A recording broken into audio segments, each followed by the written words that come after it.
CSC পাওয়ার স্থায়ী কর্মচারী সংঘের প্রোগ্রামে উপস্থিত হয়েছেন রেলের কর্মচারী সংগঠন থেকে। দাদা, কেমন লাগছে?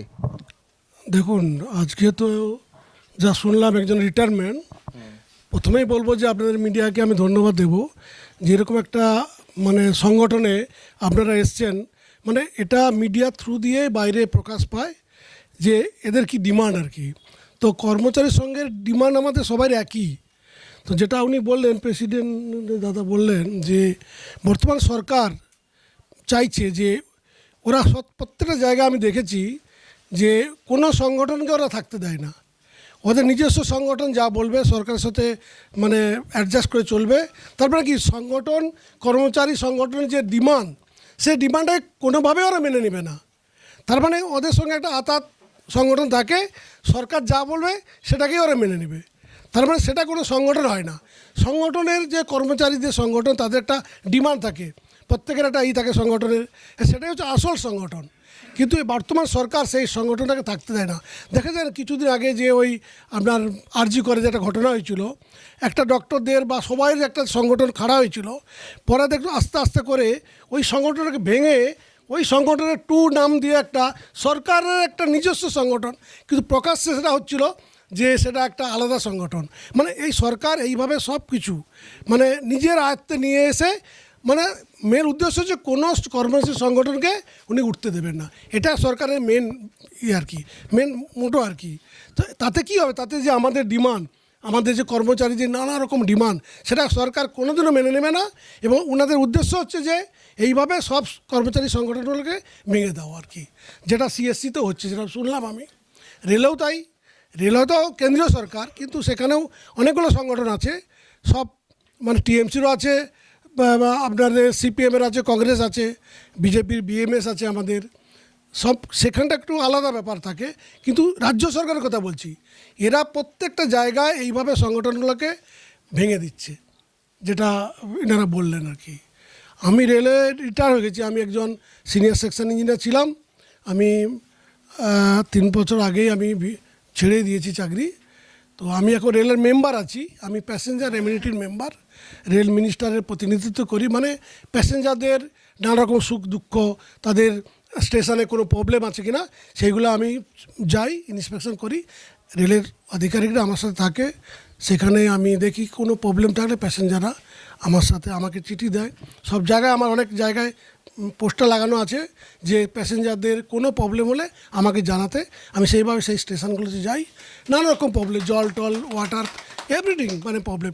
রিসেন্ট যেমন রেলে আমি দেখেছি যে লেডিস কম্পার্টমেন্ট, যেটা ওদের ডিমান্ড থেকে হাফ কোচ করে বাড়িয়েছে, কিন্তু যারা তারা ওই হাফ কোচে লেডিসদেরকে উঠতে দিচ্ছে না। এটা বিরাট সমস্যা হচ্ছে।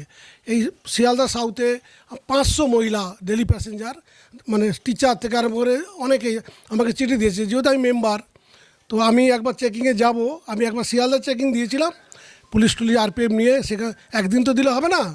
তো এইভাবে কি আমি চাইছি যে নারী শক্তি আমাদের সবচেয়ে বড়। আমার নারীর জন্যই আমরা পৃথিবীতে আজকে আসতে পেরেছি। তা আমি সবসময় আমাদের যারা পুরুষ জাতি সবাইকে অনুরোধ করেছি যে আপনার বাড়িতেও নারী আছে, মা বোন ভাই আছে, তো প্রোটেকশন দেওয়া দায়িত্ব আমাদের। সেভাবে অনুরোধ করছি। এটাও আমার একটা সামনে, আমি কয়েকদিনের পরে হয়তো এরকম একটা আবার চেকিং দেবো, সোনারপুর থেকে বারুইপুর আর কি। নমস্কার। আপনার নাম? আমি ডক্টর কঙ্কন কুমার গুড়ি।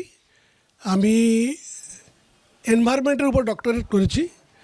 আমি সারা ভারতবাসীর জন্য, ইভেন পশ্চিমবাংলার জন্য, মানুষ যাতে বায়ু দূষণ থেকে মুক্তি পায়, পলিউশন, আমি রেলের স্টেশনগুলো দেখেছি হাই পলিউশন চলছে।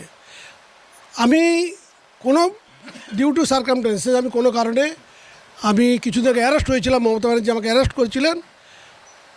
সেই অ্যারেস্টে আমি সেন্ট্রাল জেলে ছিলাম। এখনও আমাকে সপ্তাহে 3 দিন করে আমাকে ওই হাজিরা দিতে হয়। আমি পার্ক সার্কাসের ভিতর দিয়ে যাতায়াত করি। তো ওখানে আমি মুসলিম কমিউনিটি থাকে, ওখানে পলিউশন এত হাই আছে, সেটাই আমি সবাইয়ের জন্য আমি বলছি আর কি, যে সেটা যদি আমি আমার 2-3জন বন্ধু আছে, বলেছিলাম তোমরা এখানে একটা ক্যাম্প করো। আমি বলবো যে অন্তত পলিউশনটাকে রোধ করতে, কমাতে হবে। সেখানে আমার কাছে সবাই সমান, হিন্দু মুসলিম সবাই সমান। অতএব সেখানে মুসলিম সমাজ থাকলেও তাদেরও দেখা দরকার। আমি সেই পলিউশনটা এত হাই আছে ওখানে, ডাস্ট পুরো ওই এলাকাটা পুরো আর কি। অন্তত সেখানে যাতে পরিষ্কার পরিচ্ছন্ন গাছ টাছ লাগিয়ে পলিউশনটা কমানো যায়, তাহলে আমার মুসলিম ভাই বোনেরাও যারা ওখানে বসবাস করে তারা হয়তো তাদের আয়ত্ত মানে বাড়বে, দীর্ঘায়ু বাড়বে তাদের। তারা যেখানে 70-80 বা তারা তো 90 বছর বাঁচতে পারে। ইভেন সব জায়গা, আমি স্টেশন যেখানে শিয়ালদা স্টেশনে ইভেন আমি চিঠি দিয়েছি রেল মিনিস্টারকে যে এখানেও একটা পলিউশন বোর্ড লাগান, যে পলিউশনটা কত আছে আর কি। যেমন ঘড়ি থাকে কত বাড়ছে, পলিউশন থাকবে যে পলিউশন কত পরিমাণটা কত আছে, এগুলো সব দেখে যাতে এটা কন্ট্রোল করা যায় আর কি সবার জন্য। মানে আমি সারা ভারতবাসী পশ্চিমবঙ্গবাসীদের জন্য করছি আর কি।